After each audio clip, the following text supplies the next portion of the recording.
how does data and digital technology stand to grow the tourism sector? Because right now it seems very theoretical, right? We need to put this on the ground. So essentially what we're saying is that there are two main ways in which you can grow the tourism sector.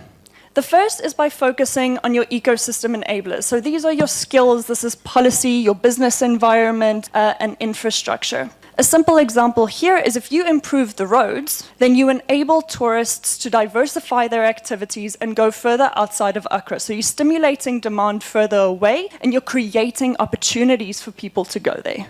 Another way is to amend regulation. So for example, if you allow for innovation in regulation, you stand to reduce the barriers to entry, which again encourages people to start their own businesses and enter the sector. So again, you're growing the sector. But the problem with this approach is it is very slow to reach impact. You know, you can't fix all the roads in 3 weeks. And beyond that, even once you fix the roads, you still need to get the word out there. You still need to tell people you can come now, the roads are good, you can travel. A second challenge with this is that private sector operators do not always have influence over these ecosystem enablers.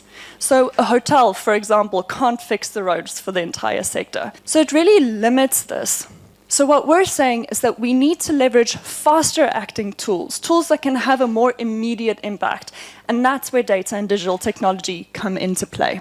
So what this means for the public sector is it means that we need to increase Ghana's digital presence.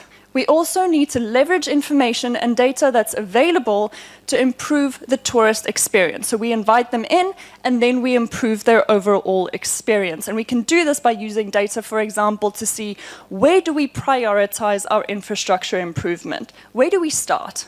That's the value of data. The private sector, on the other hand, what it means for them is increasing their digital presence. Again, tourists cannot choose you if they cannot see you. So it's important to have that digital presence there. And second of all, very similar to the public sector, using the data that's available to you to improve your service and product. But it's important not to see these two in isolation, right? One cannot replace the other. They need to work together. So for example, if your ecosystem enablers are in place and are strong, then data and digital technology have a better opportunity to reach their full potential. If you have a skilled workforce, they are more likely to adapt to data and digital technology. If you have reliable and consistent infrastructure, for example, connection, then it incentivizes operators to use digital technology and online solutions. If you don't have consistent internet connection, you're less likely to use an online solution because it's not as reliable. On the other hand, data and digital technology also has the potential to strengthen your ecosystem enablers. So this is the way in which they need to speak to one another and they need to work together. For example, I mentioned they're using data to figure out where you can strengthen infrastructure. Now, we've made this point before, and it's so important to stress this point. It's not about just adopting any data tools and any digital technology tools just to tick a box to say you've done it.